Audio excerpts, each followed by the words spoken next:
Bem-vindos ao nosso podcast. Eu sou o Paulo. E eu sou o Felipe. E este é o podcast Nem Toda Letra Mata.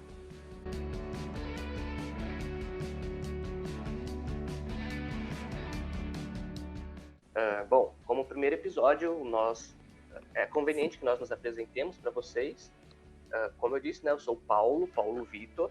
Eu sou graduando em Filosofia pela Universidade Federal de Uberlândia. Tenho 23 anos e gosto de estudar e lidar com filosofia e teologia de forma geral. Eu sou o Felipe, eu sou formado em Filosofia e em Design Gráfico. Eu sou graduando em Teologia pelo Mackenzie e gosto desses assuntos de filosofia e teologia em geral e a apologética. Exato, e apologética.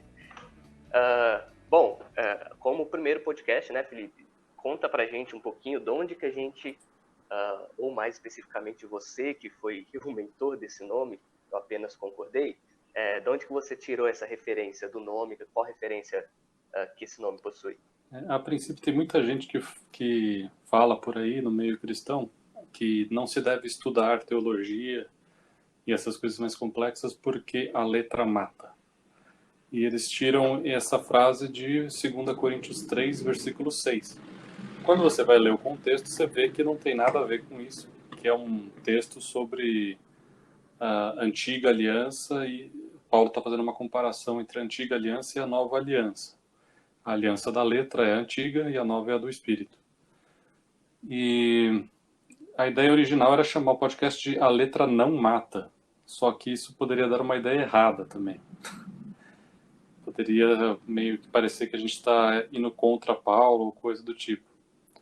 Então, na verdade, um amigo meu que deu a ideia de falar nem toda letra mata, que é onde a gente vai focar em filosofia e teologia e mostrar por que nem toda letra mata, mas tem letra que é muito boa e que deve ser estudada. Perfeito, excelente. Então é uma brincadeira aqui, né, com esse hoax que a gente tem, ou com esse entendimento cultural que a gente tem de que os estudos seriam prejudiciais por causa de 2 Coríntios 3, desprezando o contexto, né? Muito bom, perfeito. Bom, então, eu e o Felipe, nós decidimos gravar o primeiro podcast sobre apologética. E a gente vai perpassar por alguns tópicos aqui da apologética que julgamos relevantes, tais como o que é apologética, suas funções, as diferenças que existem entre alguns tipos de apologética distintos. E esse é um tema muito bacana para a gente introduzir o nosso podcast, creio que é de bastante interessante e necessário no nosso contexto atual. Bom, para iniciar, então, o nosso tópico dentro desse tópico mais amplo de apologética, a gente tem que se perguntar, né, o que é apologética? Quando a gente está falando de apologética, ao que nós estamos nos referindo, qual o conceito de apologética? Você pode falar alguma coisa para a gente, Felipe, um pouco? A palavra apologética vem do grego apologia ou apologia. Você que sabe o grego melhor que eu, sabe como pronunciar. Apologia. E em inglês, geralmente fazem muita confusão, porque no inglês você tem a palavra apologize. E aí tem pessoas que pensam que apologética é pedir desculpas. E acabam pensando que a apologética cristã é pedir desculpas pela fé cristã. Só que... Certo, pedir desculpas pela cristão, né? Na verdade, eu acredito que etimologicamente tenha uma conexão, porque desculpa, você está se desculpando, então você está arranjando um motivo do porquê que você não é culpado por algo. Então tem alguma relação com defesa, mas aqui é no sentido mais de defender mesmo, defender a fé cristã. E aí você pode defender no sentido de apresentar razões do porquê que você é cristão, ou você pode responder a objeções e argumentos de outras cosmovisões também. Certo, perfeito. De fato, né, a apologia no grego traz essa noção de defesa, e é daí que deriva para a palavra apologética, o termo apologética. Então, nós estamos lidando eminentemente aqui com a defesa, né, nesse contexto, a defesa racional da fé cristã. O William Lane Craig, que eu não poderia deixar de citar, deve aparecer em quase todos os podcasts aqui na minha boca, ele define a apologética como sendo o ramo da teologia que busca prover ou providenciar justificações racionais para as alegações cristãs de verdade. Mas, de uma forma mais simples, é simplesmente a defesa racional da fé cristã. Então, é isso que é apologética. Tem algumas distinções interessantes, tais como apologética ofensiva e defensiva, onde a apologética ofensiva você busca construir argumentos ou evidências, com base na razão, em favor das alegações cristãs de verdade, e na defensiva você busca anular os argumentos que são levantados contra a fé cristã de uma forma geral. Existem outras distinções e tudo mais, mas quem sabe num podcast futuro a gente possa entrar nelas mais profundamente. Perfeito. Alguma coisa a comentar, Felipe? Não, só entrando no nosso próximo tópico, além da questão da apologética ofensiva e apologética defensiva, você também tem os... Um adendo, né, que esse ofensivo não é de ofender, ok? Ofensivo é no sentido de você fornecer razões positivas em favor da fé cristã, em contraste com você tentar anular os argumentos que são levantados contra a fé cristã. Então, é nesse sentido. É no sentido... que a gente vai falar um pouquinho mais de 1 Pedro 3,15, mas é esse o sentido. É no sentido de ataque, mais ou menos. Isso. Só que não a pessoa. Não a pessoa. Não a pessoa. Mas, enfim, além dessa distinção entre apologética ofensiva e defensiva, também existem os métodos e as escolas de apologética, né?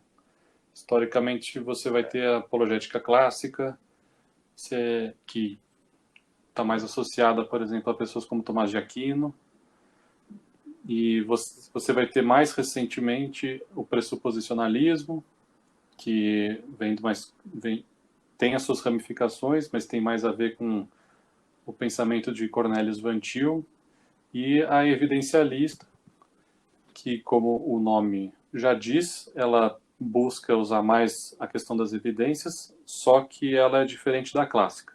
Então, o que a gente pode falar de cada uma delas? Na questão da apologética clássica, geralmente se diz que primeiro é uma apologética por etapas. Primeiro você vai lá fazer a defesa da existência de Deus e depois das verdades particulares do cristianismo. O pressuposicionalismo, ele faz meio que ao contrário e de uma forma mais radical. O pressuposicionalista vai dizer que você tem que assumir logo de cara que o cristianismo é verdadeiro e que sem esse pressuposto nada mais faz sentido. Então no cristianismo você tem um padrão de moral. Se eu assumir o cristianismo eu tenho isso, mas a outra cosmovisão, como que ela justifica isso? Então, aí eu também tenho um padrão para a lógica. Como que a outra cosmovisão vai fazer isso? Está muito linkado à epistemologia também, né? De você, na questão da autonomia da razão. Se você não pressupõe Deus de antemão, ou o cristianismo, você não consegue justificar a autonomia da razão ou algo no sentido. Na verdade, é negado, né, a autonomia da razão. É necessário o auxílio de Deus, segundo os pressuposicionalistas. Sim, e eles vão falar dos efeitos noéticos do pecado. Noéticos vem da palavra nous, né? São os efeitos do pecado na mente. Achei que era de Noé. Brincadeira. São os efeitos que o dilúvio causou na mente humana.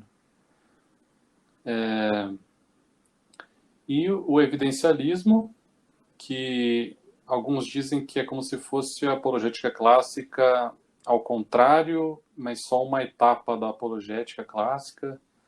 Como, por exemplo, alguns evidencialistas só usam evidências a favor da existência de Deus, alguns só usam evidências a favor das verdades particulares do cristianismo, e tem aqueles que também dizem que a fé não pode ser racionalmente justificada se você não tiver uma evidência para ela.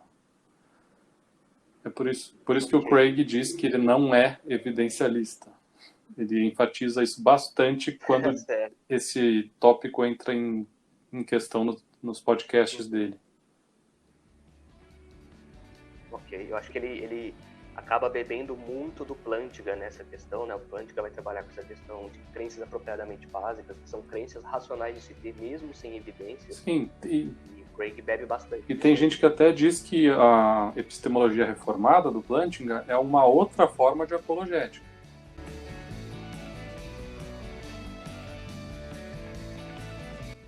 Mas ok, então a gente teve uma visão das 3 ou 4 principais, a depender da sua perspectiva, no último ponto que o Felipe disse, correntes da apologética. Então, existem essas diferenças, né? Essas vertentes ou escolas de apologética, todas buscando fazer a mesma coisa, né? Que é uma defesa racional da fé cristã, prover justificações ou justificativas racionais em favor das alegações de verdade da fé cristã. Mas existem esses métodos distintos de fazer essa defesa da fé cristã. Bom, uma outra coisa interessante também, Felipe, como era muito comum a Platão, né, a gente dizer o que não é apologética, que talvez o conceito fique melhor, digamos, recortado, mais bem definido, se a gente der alguns exemplos do que não se constitui como apologética. Gostaria de falar alguma coisa sobre isso daí? Você pode acrescentar para a gente? Uma das coisas que... Bom, a gente já falou algumas coisas, né? Apologética não é... Apologética ofensiva não é você Uhum. xingar a pessoa, e apologética não é pedir desculpas pela fé. Agora, Uhum. tem também muita gente que fala, o que é apologética cristã? É a defesa da fé cristã. E a pessoa rebate dizendo, não, porque Deus não precisa de defesa. Ok, Exato. mas a definição de apologética não é uma defesa de Deus, é uma defesa da fé. Uhum. Ou como um amigo meu Perfeito. diz, Deus não precisa de defesa, mas as coisas de Deus vão precisar de alguma Uhum. defesa. Proposições a respeito de Deus, né? Isso. Perfeito. Exato. Isso é muito importante ressaltar, né? Eu acho que essa é algo comum, né? As pessoas apelarem também para um conceito de fé, segundo o qual fé você simplesmente crê e acabou. Você não pode dar justificações racionais para sua crença, porque a fé seria essencialmente a ausência dessa justificação ou algo nesse sentido, né? Quando na verdade isso seria o fideísmo, que é mais conhecido como fideísmo. A gente vê que, já pegando um pouquinho do outro tópico também, a gente vê que biblicamente essa concepção é errada, porque os apóstolos, ao lidarem com os gentios ou com os judeus ainda não convertidos ao cristianismo, que não criam no Messias, eles utilizavam essa defesa racional da fé cristã de diferentes maneiras. Então, nós somos amparados pelo método evangelístico dos apóstolos. Então, a fé cristã, não necessariamente você tem que ter evidências para você estar racionalmente justificado em crer, mas não há problema você buscar justificações racionais ou evidências para aquilo que você crê.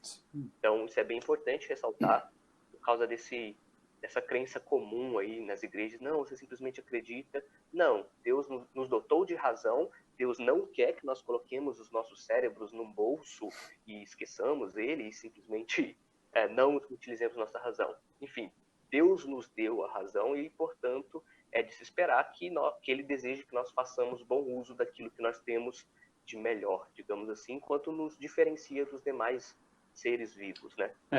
Para você ter uma ideia, eu já vi professor de teologia dizendo que Deus não precisa de defesa, Deus não precisa de advogados, que defender a fé não serve para nada, coisas do tipo. O que acaba confundindo até os alunos que não conhecem a apologética, acabam criando um certo preconceito com ela. Exato. Exato. Então, esse é o ponto, né? Você não precisa cometer suicídio intelectual para você ser um cristão. É importante ressaltar um ponto aqui também, Felipe, sobre... Eu não sei se você acata isso, mas o Craig faz uma distinção entre saber que Deus existe e demonstrar que Deus existe. E eu gosto da argumentação do Craig, eu acato a priori, de que nós sabemos que Deus existe com convicção ou com certeza, não pelas evidências e argumentos. Eles são uma espécie de segundo reforço ou garantia. Mas a principal razão, o nosso principal apoio é o testemunho interno do Espírito Santo. É pelo testemunho do Espírito Santo em nós que nós testificamos da verdade da fé cristã. Isso. Em relação aos pontos centrais do cristianismo. Isso até entra na questão das objeções à apologética. Porque tem gente que vai falar que a apologética não serve para nada porque quem convence é o Espírito Santo. Então você não precisa de argumentos. Tá, mas nenhum apologista vai negar isso, que é o Espírito Santo que convence. A questão se é o Espírito Santo que convence e a gente não precisa de argumentos, então a gente também não precisa de evangelismo. Porque não é o seu evangelismo que vai convencer. Não precisa fazer campanhas evangelísticas, não precisa fazer ações sociais na igreja, porque no fim o que convence é o Espírito Santo. Então por que se esforçar um pouco? Exato. O pressuposto básico aqui é que o Espírito Santo ele utiliza meios, instrumentos para convencer as pessoas. Isso. Né? Seja o evangelismo, seja a exposição da palavra e etc. Então, quando nós usamos apologética, nós estamos utilizando um dos meios legítimos para que o Espírito Santo possa operar na pessoa, levando a fé genuína nos pontos centrais do cristianismo.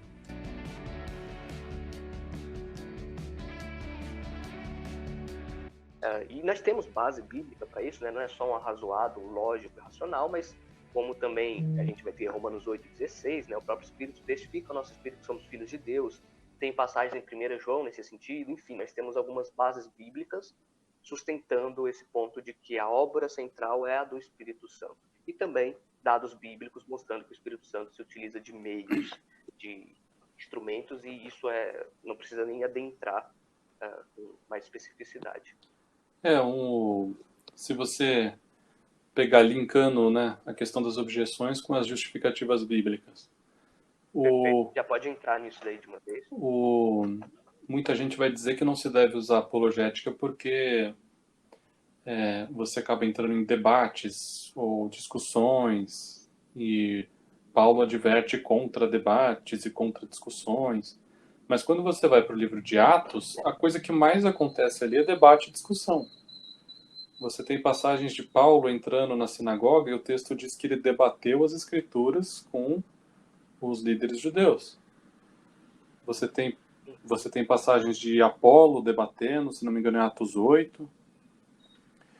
E principalmente o texto de Atos 17, que Paulo, no Areópago, ele não cita a Bíblia uma vez. Ele não cita nenhum texto do Antigo Testamento. O que ele cita são poetas gregos ou romanos, não estou lembrado ao certo. E ele cita as verdades essenciais da fé cristã, como Deus Criador e a ressurreição de Jesus, mas o que ele cita são pagãos. Então ele faz todo um jogo argumentativo pensando no ponto de contato que ele vai ter com aquele povo. Como eles não acreditam na Bíblia, não vai adiantar ele citar a Bíblia. Então, Paulo, muita gente diz que ele foi um gênio nessa questão. Então, você tem constantemente a questão dos debates, a questão das discussões. Paulo não era contra isso. Se ele fosse contra, ele não mandava nem carta para as igrejas. O que são as cartas de Paulo? As cartas de Paulo são cartas apologéticas. Por quê? Porque aquelas igrejas estavam indo para heresias e para pontos que não são misturáveis, por assim dizer, com a fé cristã. Então, quando Paulo manda a carta para a igreja de Colosso, ele está falando, olha, vocês não devem se misturar com essa filosofia grega e nem com esse judaísmo. Por quê? Porque Cristo fez isso por causa disso, disso e daquilo. Por isso que ele fala das vãs filosofias. Ele não fala contra a filosofia. Ele fala contra tipos específicos de filosofia, que são vãs. Exato, tem um qualificador, né? Perfeito, exatamente como eu adiantei um pouquinho esse ponto antes, né? Quando a gente analisa os dados da Escritura de forma geral, sobretudo no Novo Testamento, a gente vai ver essa apologética sendo exercida, né? E essa apologética variava a depender do público. Nós temos o discurso de Pedro em Atos 2 em relação aos judeus, né? Onde milhares ali foram convertidos, onde o apóstolo Pedro vai se valer ali da ressurreição de Cristo Jesus como uma evidência em favor da verdade que ele estava dizendo e do cumprimento de profecias. Olha, isso que aconteceu já estava colocado como uma profecia na Bíblia hebraica, na Bíblia que vocês leem, né? O próprio Jesus tem esse embate em João 5, por exemplo, com os fariseus, sobretudo, e etc., com aqueles judeus que estavam negando, dizendo que, ok, vocês não leem, vocês não entenderam as escrituras, se vocês analisassem essas escrituras, vocês veriam que elas falam de mim. Então, longe dessa coisa anti-apologética, nós temos inúmeras bases bíblicas em favor dessa defesa da fé cristã. Jesus utilizou, os apóstolos utilizaram e etc. Sim. Então, nós temos as evidências da realização de milagres e muitas outras, todas são ferramentas úteis que foram utilizadas pelos autores bíblicos para o exercimento da apologética. Inclusive, quando alguém é contra o estudo da teologia em geral, a pessoa vai dizer, não, mas os fariseus é que eram os teólogos da época. Tá, mas e daí? Aí a pessoa fala, não, mas é porque Jesus foi contra os fariseus. Jesus não foi contra o fato deles estudarem. Jesus foi contra o fato deles estudarem mal. E deles terem uma visão autocentrada da teologia. Eles tinham uma visão de eu vou fazer isso, vou cumprir este mandamento, e por isso Deus me deve a salvação. E os outros vão ver que eu sou super religioso, portanto, os outros vão acabar me dando coisas, Deus vai ver que eu sou um servo fiel, então era uma relação de faz e troca por algo, com o próprio Deus e com o povo. Então o que Jesus faz, ele não é contra o estudo da Bíblia, dos fariseus, dos saduceus e dos outros judeus. O que ele estava fazendo era, na verdade, corrigir a teologia deles para uma teologia correta. Isso é uma apologética. Isso, perfeito. Se os fariseus eram os teólogos e eles eram mal vistos por Jesus e pelos cristãos de forma geral no primeiro século, Jesus era o teólogo mor, digamos assim, né? Então nós temos o paradigma aí em Jesus Cristo, devemos nos conformar à sua imagem e semelhança, à sua imagem, né? A maneira que ele se portou nessa terra, como o apóstolo Paulo disse, sede meus imitadores como eu sou de Cristo, e isso implica na questão do conhecimento das Escrituras, do conhecimento a respeito de Deus, inclusive como base para a santidade e outras coisas mais, né? Como Jesus fez na tentação do deserto, né? Utilizando as Escrituras como base para evitar o erro que Satanás estava tentando induzir. Sim, e o próprio Paulo, ele diz para não se deixar levar por qualquer vento de doutrina, né? E ele também vai dizer que nós destruímos argumentos e toda pretensão que se levanta contra o conhecimento de Deus e levamos cativo todo pensamento para torná-lo obediente a Cristo. Então o próprio Paulo está dizendo que uma das tarefas dele e dos outros que estavam com ele era a de debater.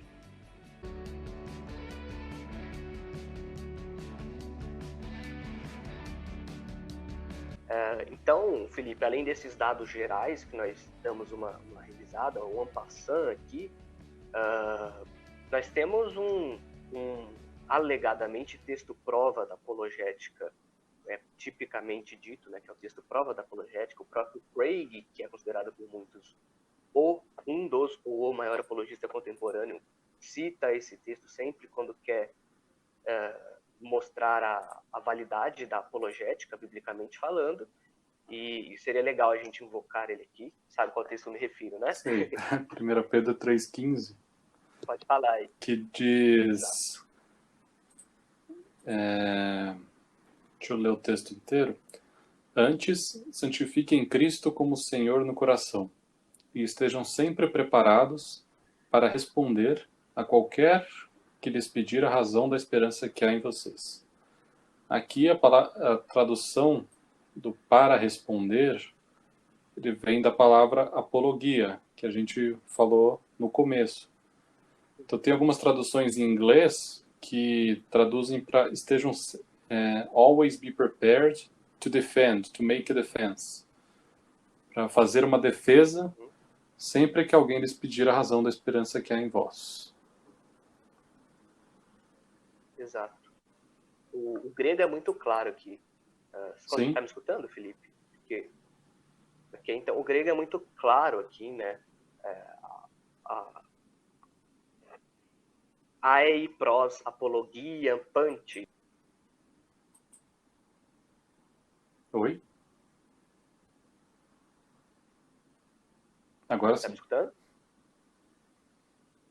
Então, o que eu estou dizendo é que o texto grego, ele é muito, muito claro, assim, não deixa dúvidas, ele traz literalmente, assim, sempre preparados, sempre a oferecer uma defesa para todos, né? O todos ali é bem enfático, pante no dativo, né?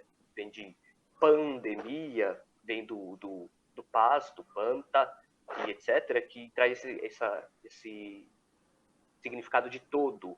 Então, para todos aqueles que vos pedirem a razão da vossa fé, e o tema antecedente sendo apologia, que a gente disse no início, né? Defesa, apologia. Então, você está com o texto grego aí? Tô. Qual que é a palavra para sempre? Sempre é um ai.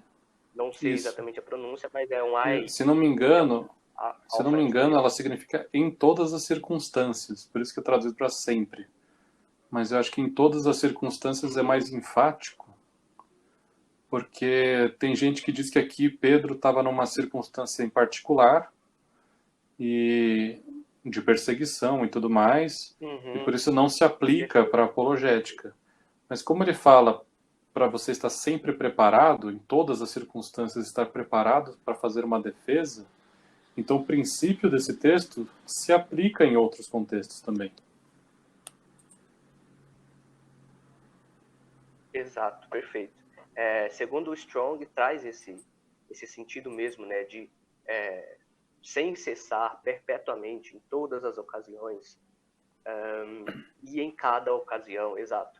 Então, porque é uma objeção comum, né? A primeira epístola de Pedro foi escrita para uma igreja que estava sendo perseguida, então Pedro escreveu a epístola ali para acalentá-los e etc. Então alguém pode dizer, ok, mas ali é um contexto muito específico, mas o AI, né, o alfa, epsilon, iota, traz essa noção de em todas as ocasiões, sem cessar, ou alguma coisa nesse sentido, mas no contexto, o em todas as ocasiões fica melhor, ao meu ver, fica bacana. E prosseguindo no versículo, né, a gente tem um modo que a gente deve estar sempre preparado para fazer essa defesa, que é com temor e gentileza, pode ser traduzido o termo com mansidão. Temor. O termo grego é... Na NVI está mansidão e respeito. Certo. Mansidão e respeito. Eu prefiro traduzir por temor, porque o termo é phobos, né? E, geralmente phobos é quase sempre traduzido por medo, temor. E o outro termo, né, que é traduzido por mansidão, é o prautes, que traz esse sentido de gentileza, né, gentleness. Então, segundo o Strong, a gente não deve, como já foi dito, atacar ninguém ou simplesmente querer ganhar um debate ou ter essas motivações mais egocêntricas, sabe? Nós devemos fazer essa apologética com mansidão e temor. sabendo muito bem temendo a Deus, etc. E além desse texto, também tem um em Judas, não é o Judas traidor, é o... Quando você abre lá em Judas 1, só tem um capítulo, versículo 3, tem uma parte que ele fala: senti que era necessário escrever-lhes insistindo que batalhassem pela fé, uma vez por todas confiada aos santos. Então você tem aqui outro texto que fala Sim. sobre o mandamento de ir atrás de uma defesa pela fé. Uhum. Certo. Ótimo. Não estava, até então, não estava me ligando nesse texto, não estava bem consciente. Bacana você tê-lo trazido aqui. Legal. Então é isso, né? Sobre esse tópico, essas foram as bases bíblicas para a apologética. Então ninguém está fazendo, ninguém está inventando nada. A apologética possui fundamento bíblico. Os apologistas, de forma geral, estão biblicamente fundamentados, tanto nos exemplos que nós vemos nas escrituras, quanto nesses textos provas, né? Os chamados textos provas. Então, nós estamos muito bem fundamentados para fazer apologética, e eu diria não só estamos fundamentados, como, de acordo com 1 Pedro 3,15, é uma ordem. O cristão tem que estar minimamente preparado para fazer uma defesa apologética. Não estou dizendo que todo mundo tem que ser um acadêmico, um grande estudioso, é claro que não, mas ele tem que estar minimamente preparado para conhecer um pouco de como defender a sua fé, seja no contexto que ele tiver. Sim.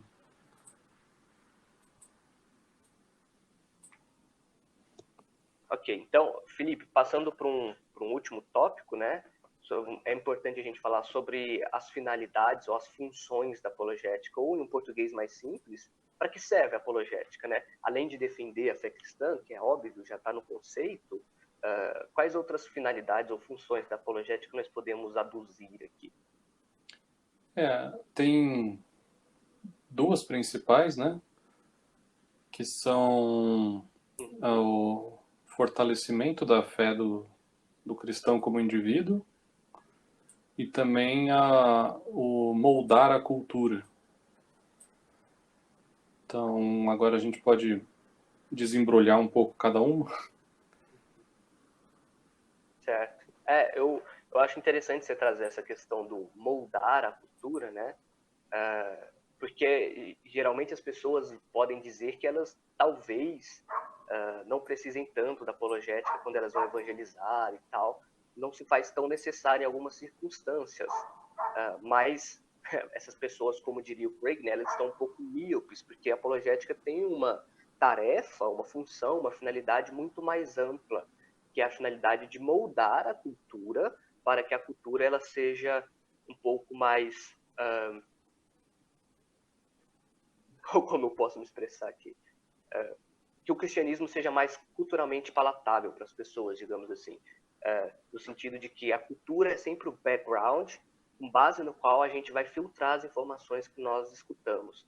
Então, moldar a cultura, ter uma cultura mais que seja mais disposta em relação ao cristianismo, e não veja o cristianismo como um mero conjunto de escritos ou de crenças de pessoas antiquadas, etc., mas como uma possibilidade racional viável para pessoas inteligentes e etc., fazer com que a cultura tenha essa visão ampla do cristianismo torna o evangelismo muito mais fácil de forma geral. Então, você não precisa estar no seu evangelismo 1 a 1, você de frente com a pessoa, para usar a apologética só nesse caso, mas você usando a apologética de forma geral na sua vida, molda o ambiente no qual você vive para que esse ambiente veja o cristianismo como sendo mais aceitável e assim as pessoas possam vir com mais facilidade para a Sim, fé porque cristã. até culturalmente você acaba criando ideias para as pessoas ou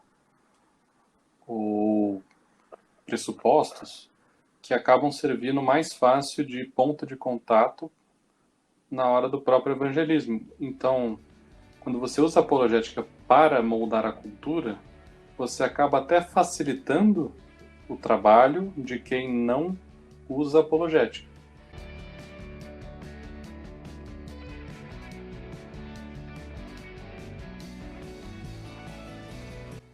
Então é isso, assim, a tarefa mais ampla da apologética seria esse moldar a cultura para que o cristianismo seja uma opção viável para pessoas mais racionais e de forma geral também. E auxiliando no evangelismo 1 a 1, né? Quando você tem esse background, como o Felipe bem disse. E fora isso também, nós temos a apologética como sendo um fortalecedor, digamos assim, da fé do indivíduo que já é cristão, que já crê em Deus. Quer desembrulhar um pouquinho esse ponto, Isso Felipe? tem em dois aspectos, né? O primeiro é a questão do você ter mais avais.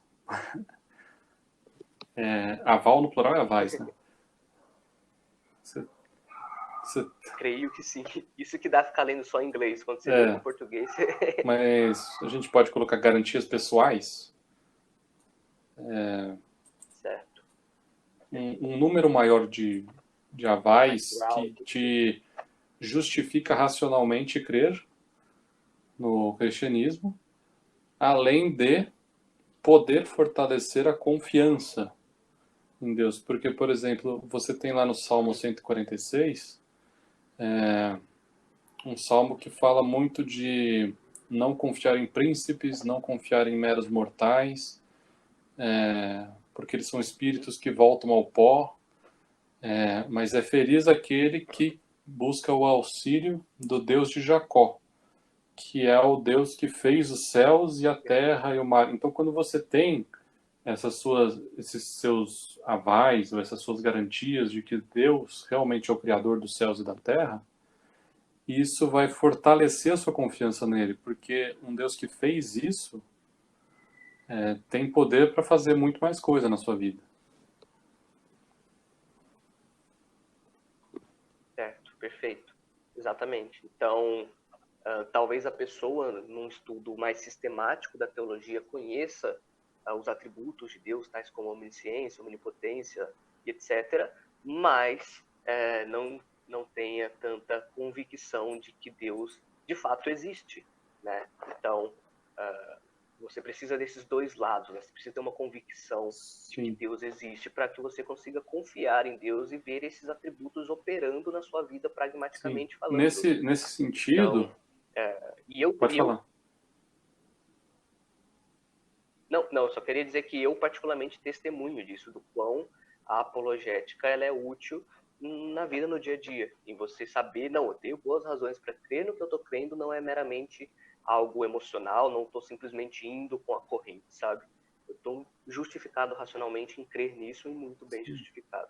Então isso é uma bênção, você ter essa Isso é algo confiança. que fortalece tanto o crer que Deus existe e o crer em Deus, que é uma distinção que geralmente fazem na Perfeito. questão da apologética. E o próprio Kevin Harris, que é aquele cara que auxilia o Craig nos podcasts, ele quando ele perdeu o Certo. filho dele num acidente, ele não teve problema com o questionamento do porquê Deus permitiu esse mal na vida dele. Porque ele tinha uma resposta, Uhum. então ele ficou mais no lado emocional e dobrou mais os joelhos a Deus, buscando o conforto dele. Então, é algo que entra Ótimo, bastante na vida individual do cristão também. ótimo. Então, fique imaginando a pessoa que passa por um desastre como esse e se pergunta constantemente a respeito do porquê Deus permitiu tal coisa ocorrer, né? Eu acho que a reação mais comum, assim, no momento de desespero, por que Deus? Por que eu? Por que isso? Por que comigo? Se você tem um suporte racional, e aqui apelando um pouquinho para o teísmo cético, né? Sabendo que você não está em boas condições epistêmicas de conhecer muitos dos porquês de Deus enquanto limitado no tempo e no espaço, isso traz um grande conforto, né? Você para de procurar aquilo que você não vai achar, por causa da sua condição enquanto ser humano no mundo. Então, você ter esse fundamento intelectual é super importante nos momentos de dificuldades da fé cristã. Isso. Ok. Um último ponto, né, Felipe? talvez eu acho que as pessoas devam quase que reduzir a função da apologética a esse ponto, mas ele é só um entre esses três e outros poderiam ser aduzidos, que é convencer o incrédulo. Sim. Né? Como uma ferramenta para a convicção do incrédulo. Exato. E aqui tem pessoas que poderiam dizer que a apologética não funciona, alguma coisa do tipo. Nesses contextos, eu testemunho também, além de outros apologistas, tais como Craig e o Moreland, de que a apologética funciona. Nós temos inúmeros contra-exemplos de não cristãos vindo à fé cristã e sendo salvos através da apologética. Então, os contra-exemplos são inúmeros aí. Eu diria que eu não me encaixo bem nisso, porque eu sempre fui, pelo menos nominalmente, cristão, mas foi uma grande bênção, ferramenta, instrumento de Deus num momento de crise de fé, de dificuldade em relação à fé para mim, fora outras coisas mais que eu presencio na vida de forma geral em relação aos outros. De exemplo que a gente pode citar rápido é o C.S. Lewis. Sim, sim. Foi evangelizado pelo Tolkien e o Tolkien usava de argumentos apologéticos com ele. Perfeito, exato. Então, Lewis, que era um ateu, né, se convenceu da fé cristã sendo levado pela apologética. Mais uma vez, eu testemunho ao Espírito Santo que convence, mas ele pode usar a apologética como um de seus instrumentos para tal.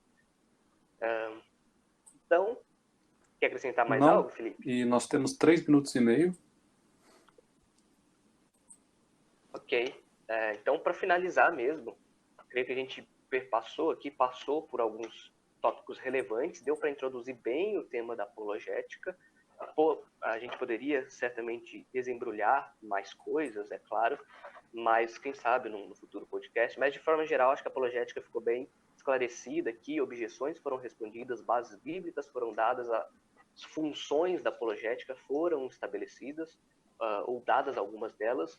E, enfim, espero que vocês tenham gostado do podcast e esperamos o feedback de vocês. É isso aí. Um bom dia, uma boa tarde e uma boa noite. A depender do horário que vocês estiverem nos ouvindo. É isso, obrigado por nos acompanhar, siga a gente e vamos trazer muitos temas interessantes para vocês, convidados, sempre sobre teologia e filosofia. Ok? É isso, até mais. Tchau.